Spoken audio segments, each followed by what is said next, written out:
Buongiorno a tutti, benvenuti ad una nuova live di Reni Retro, benvenuti a tutti, sono le ore 11:24 minuti di questo venerdì 19 settembre 2025. Allora, doverosi sono i ringraziamenti a tutti quanti voi, tutti che seguite questo piccolo canale, perché? Perché da 3-4 giorni ho notato un incremento sostanziale delle visualizzazioni. Praticamente sono passato dalle 200 visualizzazioni giornaliere a 2000, quindi 10 volte di più. Sono diciamo 4-5 giorni che sto vedendo, che sto facendo tramite diciamo i grafici che mi mette a disposizione stesso Google, YouTube, stesso YouTube Studio sia sul cellulare che sul web, per vedere che effettivamente riesco a fare in 48 ore circa 4.000 visualizzazioni, il che non è male, non è male. Devo dire che diciamo, ho incrementato la pubblicazione, che come sapete io mi dedico parecchio alla musica come Reni J, e pubblicavo una compilation al giorno. Adesso ho affiancato a quella pubblicazione di una compilation musicale anche suoniamo e impariamo con Cristina, mi scordo sempre come si chiama quella collana, perché cantiamo e suoniamo con Cristina, insomma vabbè, è una collana che sto passando una cassetta alla volta e la sto pubblicando, quindi siamo passati a due pubblicazioni, due audiocassette pubblicate al giorno, e questo forse ha contribuito diciamo, diciamo, a questo aumento di visualizzazioni, non lo so, comunque grazie di cuore. Cosa dobbiamo fare oggi? Oggi, come vedete là in alto, dobbiamo fare lo sfogliamo insieme del numero 2 di questa rivista che Sprea Editori ha riportato diciamo, alla nostra attenzione, pubblicandola e distribuendola nelle edicole. Vi volevo far vedere una cosa che ho ritrovato sempre in mezzo alle mie riviste. Come vedete, questo è il CD originale venduto con il numero 1 di Retro Gaming, di Retro Gamer, che uscì mi sembra nel 2007. Il numero 1 ve l'ho già fatto vedere, questo ovviamente va messo così, e qui c'era la rivista incollata. Io mi sono tenuto diciamo sia il CD con il contenitore del DVD, e qua come vedete c'erano addirittura 40 giochi completi da riscoprire in omaggio, ok? Ovviamente con l'emulatore per C64, vado a pensare, ok? Io spero che la live non scatti e che vada tutto regolare, perché l'ultima live, mi scuso tantissimo, ma scattava proprio per un problema dovuto a un conflitto tra i driver della scheda video e i codec che io utilizzo per fare streaming, ok? Magari adesso ho diminuito parecchio la qualità video, però almeno non scatta e l'audio dovrebbe sentirsi abbastanza sincronizzato con il labiale, ok? Quindi andiamo a vedere subito questa rivista Retro Gamer, andiamo subito a vedere le prime due pagine. Come vedete diciamo, la prima è dedicata alla pubblicità di uno speciale dedicato ad Assassin's Creed, che è un gioco anche questo che ha fatto la storia, mentre da quest'altra parte c'è Per caso o per scienza, che è l'editoriale di questo numero di Retro Gamer, e questo mi sembra che sia un personaggio di Grim Fandango, non me lo ricordo bene a memoria. Allora non perdete il prossimo numero in edicola dal 14 novembre. Allora noi andiamo avanti e ci andiamo velocemente a vedere il sommario. Come vedete anche il sommario è dedicato con questa bellissima grandissima immagine centrale di Sonic, ok? Quando uscì Sonic Purtroppo i diritti non esistevano per fare un porting, ad esempio, sul nostro amato Amiga. E che cosa si inventarono? Beh, si inventarono di fare un gioco molto molto simile, molto rapido, che si chiama Zool. Ok? Uscì anche il 2, uscì anche in versione AGA, Advanced Graphic Architecture, quindi per Amiga 1200, CD32 ed Amiga 4000. Ok? E quindi questo era il sommario di questa rivista.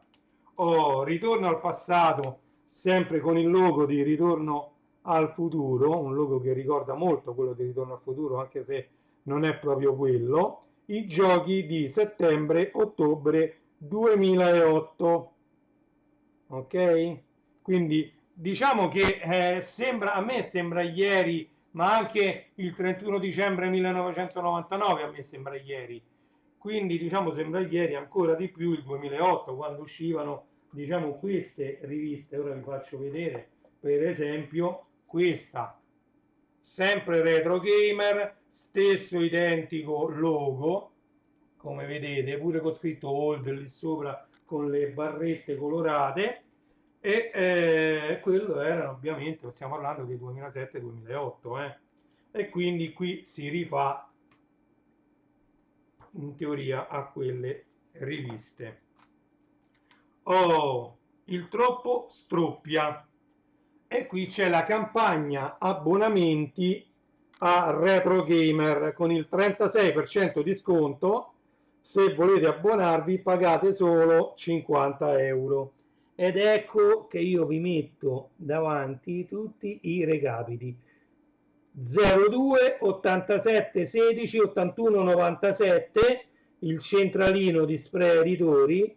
Vi do anche il numero WhatsApp e le mail abbonamenti@sprea.it se volete abbonarvi. Io, come sapete, preferisco spendere il 36% in più, però almeno faccio lavorare il mio edicolante di fiducia.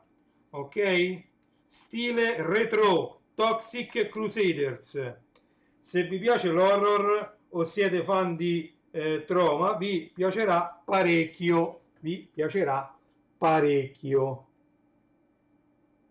Guardate com'è colorata questa rivista, bellissima, veramente tanto di cappello. Oh, Power Stone della Capcom. Ok, Power Storm. Stone.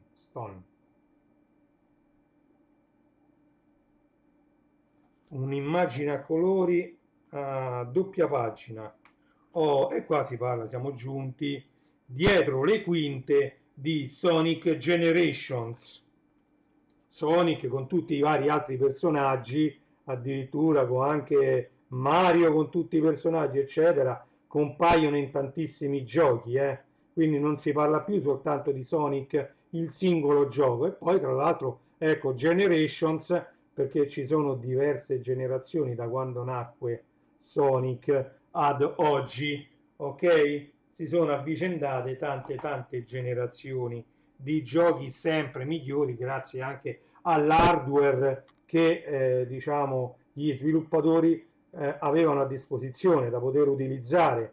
Quindi migliore l'hardware, migliore anche il gioco e il software, soprattutto la grafica, la fluidità, tante cose che determinano la bellezza poi di un gioco, anche la velocità, perché non scordiamoci che Sonic è un gioco molto veloce, e quindi ha bisogno di un hardware sotto che sia in grado di gestire questa enorme velocità, soprattutto di tutti i vari giochi, perché sono tutti molto veloci quelli che hanno Sonic come protagonista. Ok? Poi ovviamente questi personaggi sono diventati anche dei film, per carità, perché poi sfruttando il successo di un qualcosa si cerca di mettergli intorno a 360 gradi tutto il merchandising possibile. Ranger X, oltre i limiti.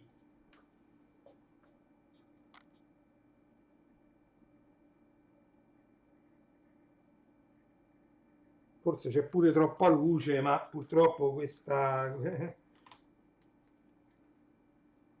telecamera l'ho configurata, l'ho dovuto riconfigurare tutto al volo. Spero che stia venendo bene, per carità. Tra l'altro non vedo neanche se c'è qualcuno collegato. Allora, andiamo avanti. Aspettate, che voglio un attimo fare una cosa che non richiede per niente. Snatcher, la guida definitiva, la guida definitiva. Snatcher, guardate.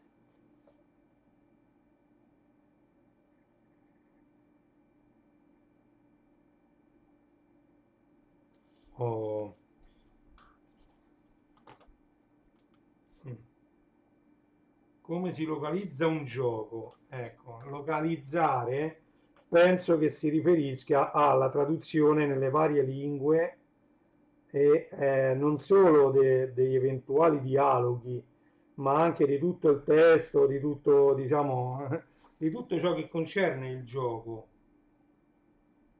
Poi localizzare, vedi, in inglese, vedi, come si localizza un gioco. Quindi, come ho detto, io non avevo letto il trafiletto, localizzare significa tradurre nelle varie lingue per rendere fruibile il gioco. Diciamo che la lingua principale, lo sapete, è l'inglese, perché bene o male viene capito in gran parte del mondo, però se si riesce a localizzare nelle varie parti il gioco vende di più, è ovvio.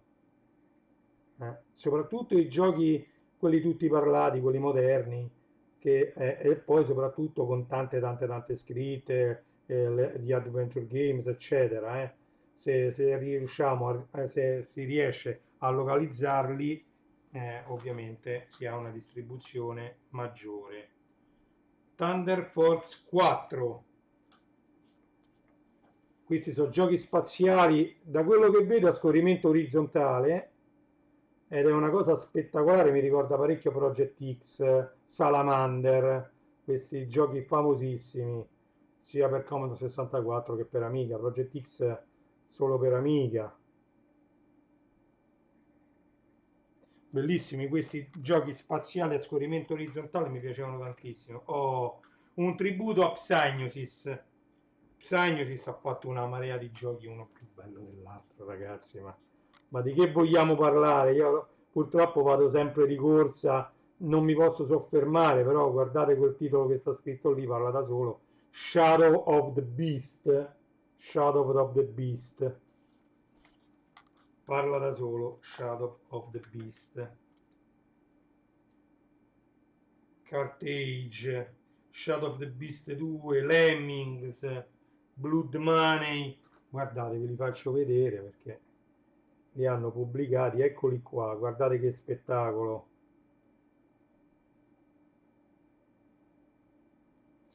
Infestation, vabbè. Agony, cioè, ma veramente, Wipeout. Agony, Wipeout, guardate, guardate. Veramente una cosa spettacolare, spettacolare davvero. Discworld, Wipeout 2097, me lo ricordavo benissimo. Colony Wars, Wipeout 3.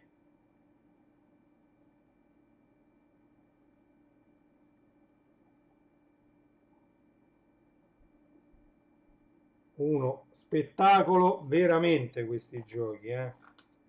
Oh, i preferiti di Retro Gamer, giochi ispirati a Dungeons and Dragons. Dungeons and Dragons, ovviamente.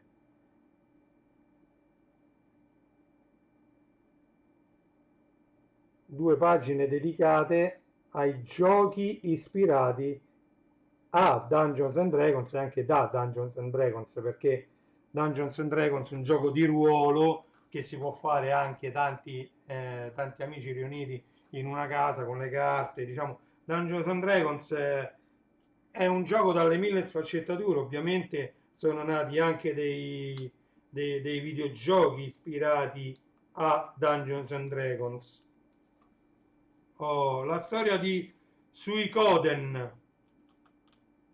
Ma non lo so se l'ho letto bene, però guardate che bella questa immagine, questa che sta nella pagina accanto alla scritta, eh. Bellissima questa immagine. Tanto di cappello a tutti, io li chiamo artisti perché per me sono tutte opere d'arte queste riviste. Io li chiamo artisti che ci regalano questa rivista, quindi a tutti i redattori, tutti quelli che fanno, diciamo, questi articoli contenuti in questa rivista. Guardate che bella anche l'impaginazione, la stampa, i colori. Purtroppo la telecamera così impostata non rende più i colori come erano. Devo fare un sacco di prove e mi devo riconfigurare da capo tutto OBS. Oggi non ce l'avrei fatta, ma dovevo per forza fare questo sfogliamo insieme. Ne ho tanti da recuperare di sfogliamo insieme, quindi Casa Dolce Casa. Mi ricorda tanto un videogioco che uscì in edicola, Casa Dolce Casa, su Special Play Games, Special Program, insomma, su quelle cassette lì per Commodore 64.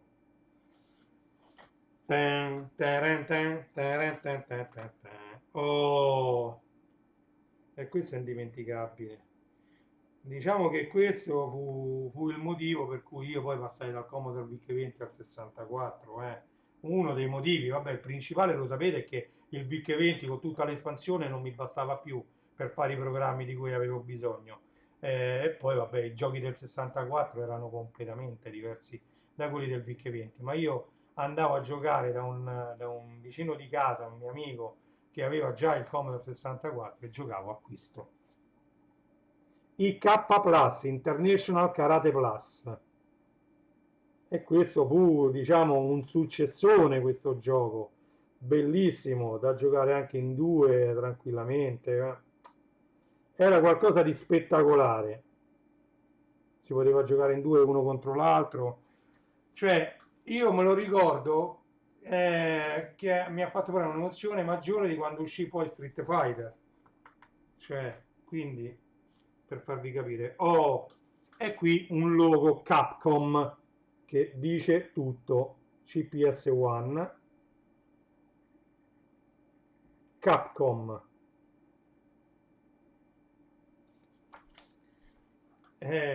Comunque sono tantissime le marche di videogiochi che hanno distribuito videogiochi negli anni d'oro e che ancora adesso distribuiscono videogiochi, anche se non sono più numerose come allora, per carità, assolutamente.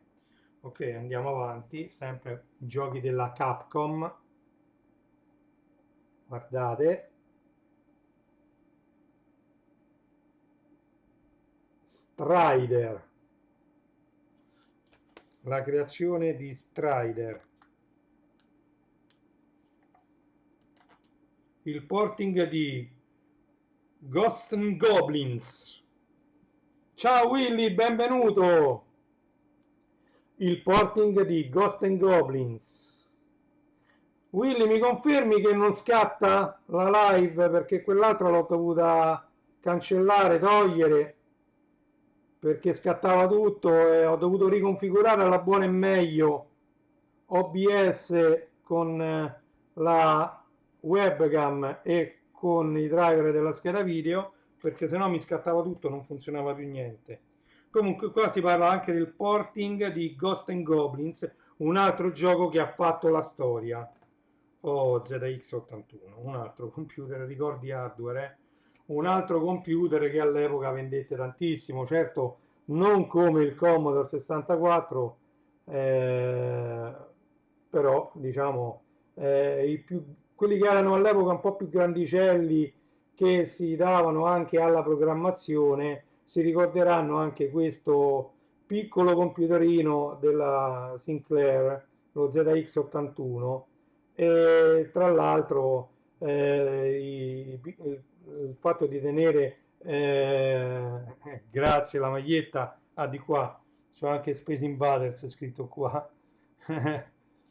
Niente, praticamente era sempre fare dei computer piccolini, non solo per farli portatili, col fatto che si attaccavano a un qualsiasi televisore anche con una presa dell'antenna, ma anche facili da riporre in un cassetto, cioè tu tiravi fuori, magari c'era un cassetto sotto la televisione, tiravi fuori il tuo ZX81, attaccavi il cavetto video e il cavetto di alimentazione, eri già pronto a utilizzarlo. Poi c'erano le varie periferiche, vabbè, ma quelle sono cose in più, però già per poter utilizzare questo piccolo computerino bastava tirarlo fuori dal cassetto, connettere i due cavi ed eri pronto a lavorare o a giocare. Ok?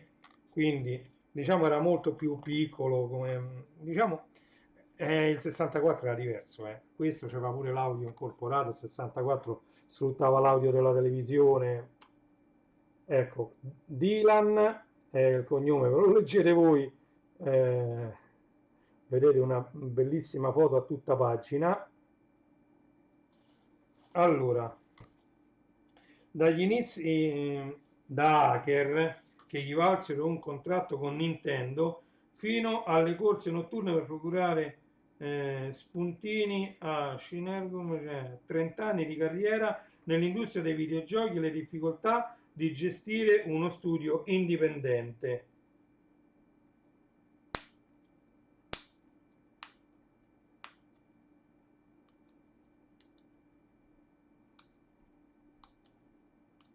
Vabbè.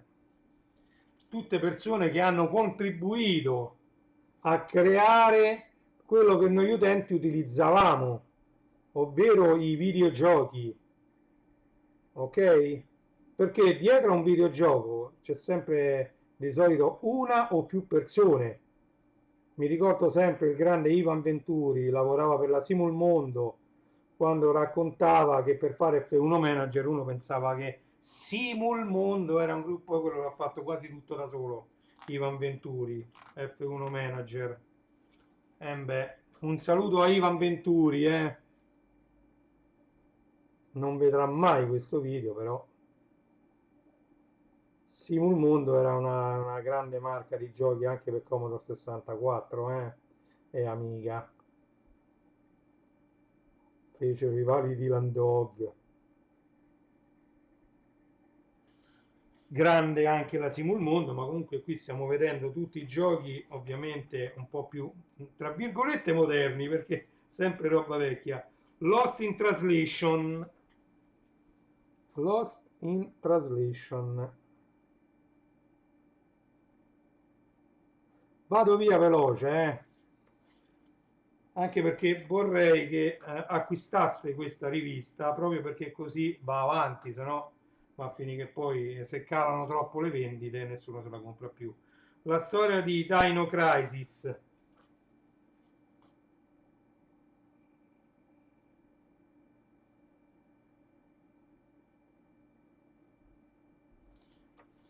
Allora, andiamo avanti. Alla ricerca del dinosauro perduto.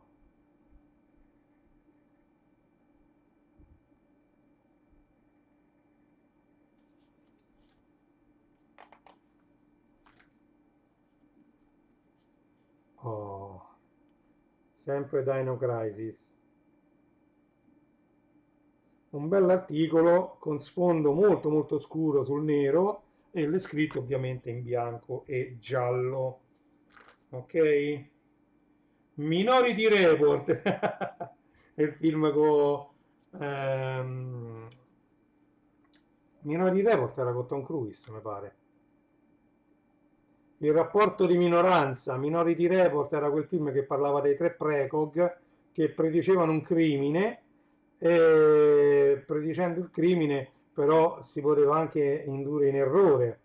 Erano delle facoltà cognitive di queste tre persone che venivano tenute quasi prigioniere in questa piscina, però c'era poi il rapporto di minoranza perché veniva definito così quando una persona delle tre precog prevedeva qualcosa di diverso dagli altri due e quello veniva definito il rapporto di minoranza, quindi il minority report, e nella stragrande dei casi il rapporto di minoranza veniva scartato. Il film parla appunto di questo rapporto di minoranza che non doveva assolutamente essere scartato e come la precog non poteva essere una forma di giudizio per un crimine non ancora commesso. Ok? Quindi calendario Lupin 2026, calendario Lady Oscar 2026, in occasione dei 30 anni dell'arrivo in Italia di Sailor Moon, cristalli, petali e misteri, Sailor Moon, il vinile, no, in edicola e nei migliori negozi di dischi, spettacolo 24,90, forse questo io che sono appassionato di vinili, anche se non sono tanto appassionato di Sailor Moon, però guardate che roba, il vinile di Sailor Moon. E mo devo vedere dove si trova, mo lo scrivo subito al mio edicolante, vedo se gli arriva a lui, lo prendo tramite lui,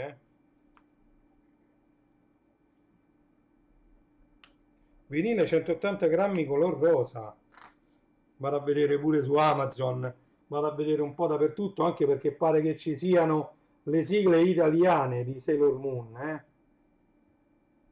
Vedete che anche la pubblicità serve? Io non lo sapevo assolutamente che stava per uscire quel vinile, però mi piace, mi piace, mi piace. Andiamo avanti, il DNA di Demonware, il DNA di Demonware.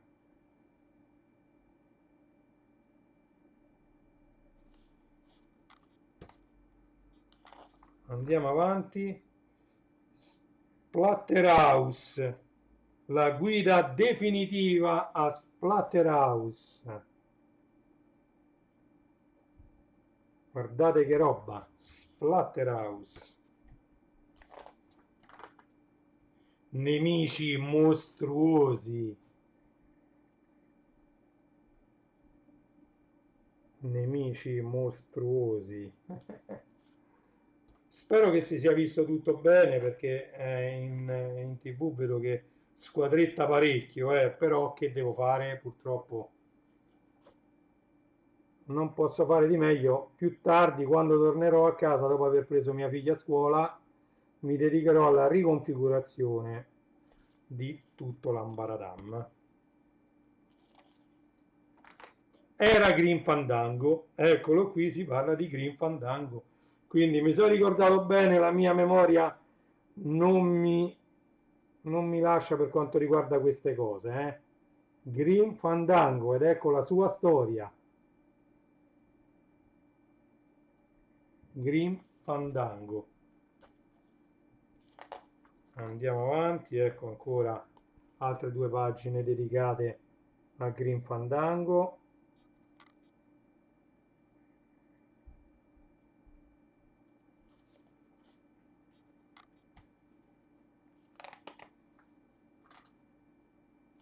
L'arte del gioco. Il bello che io nella preview qui vedo tutto perfetto, e poi quello che esce non lo so. Ok? E qui siamo addirittura d'arrivo di questa rivista. Homebrews Kit. The Homebrewers Kit.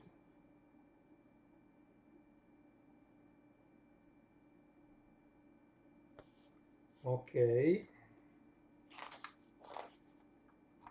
poi ci sono le ultime due paginette, eccole qua, prima della pagina finale.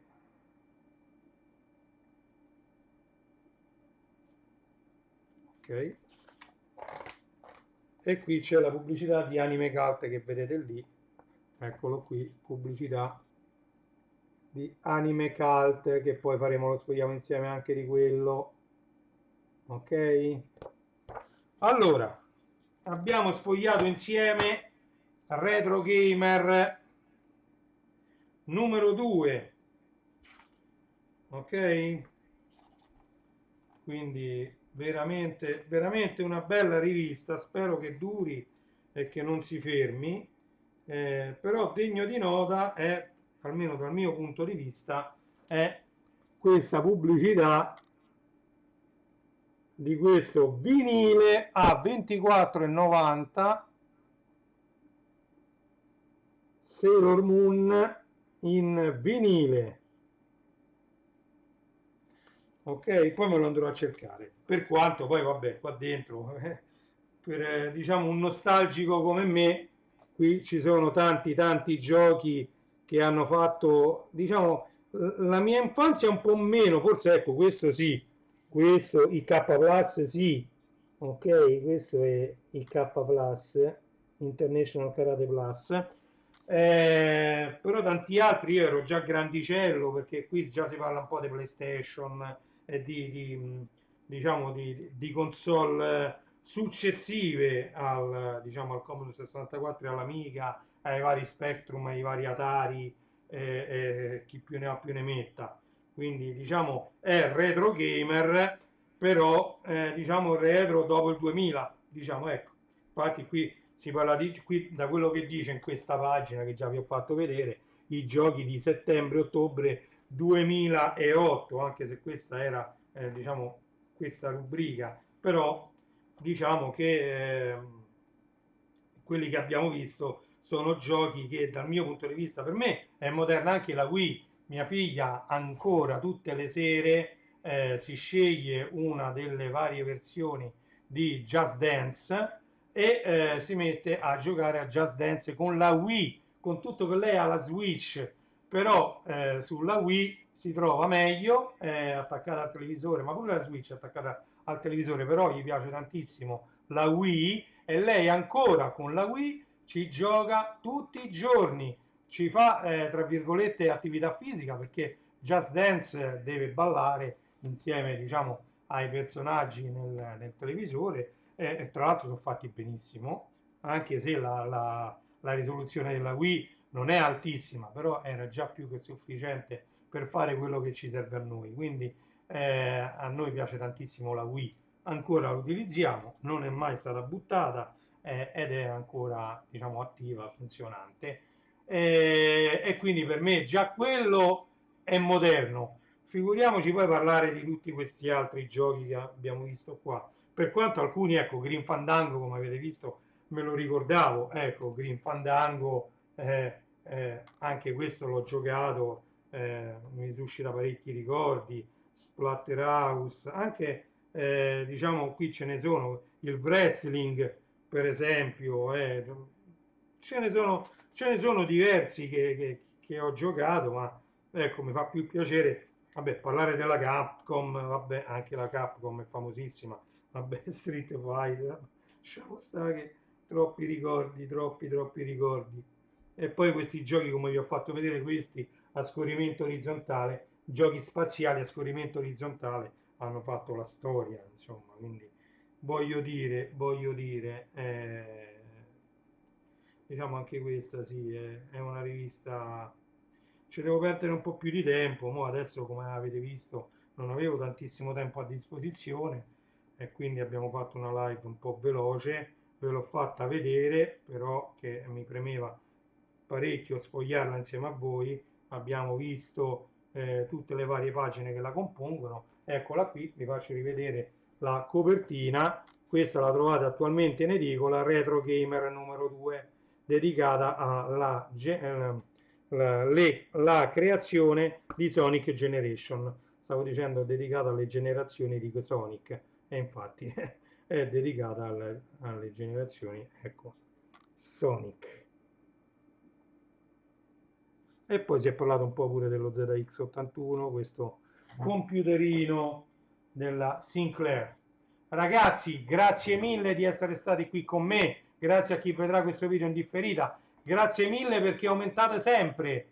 Come ho detto, mi fa tantissimo piacere che le mie visualizzazioni sono aumentate da 200 al giorno a 2000 al giorno. Grazie. Continuate a condividere i contenuti, a mettere i like se vi piace ciò che faccio, continuate ad iscrivervi o a far conoscere questo piccolo canale. Io continuerò a fare quello che ho sempre fatto, ok? Quindi faremo delle live, pubblicherò qualche short in più perché mi voglio dedicare anche agli short, quei video di un minuto e mezzo, 2 minuti, massimo tre, che pubblicherò nell'area short e poi continuerò a pubblicare i video delle audiocassette che sto digitalizzando. Tra l'altro devo ancora finire di riparare la mia doppia piastra che ha degli ingranaggi rotti. Ok? Grazie mille, andate sul sito class74.it, da lì potete andare su legolando.it, su starwarsstore.it, ilmondodelvinile.it, renijstore.it e magliettevintage.it. Andate su questi siti, è un modo come un altro che avete per supportare il canale. A voi non vi aumenta di prezzo, non vi succede niente se scegliete un articolo tramite i miei siti. Li acquistate sempre su Amazon con il vostro account sul sito originale Alexa Stop, sul sito originale di Amazon, e praticamente Amazon mi riconoscerà una piccolissima percentuale che permetterà a questo canale di andare avanti. Ok? Grazie mille, mettete like, condividete, iscrivetevi, fate quello che volete, divertitevi. Io vi auguro un buonissimo pomeriggio e una buonissima continuazione di giornata. Grazie di essere stati qui con me e alla prossima live. Ciao a tutti, grazie di nuovo e andate ad acquistare Retro Gamer in edicola Sonic Generation. Ciao a tutti!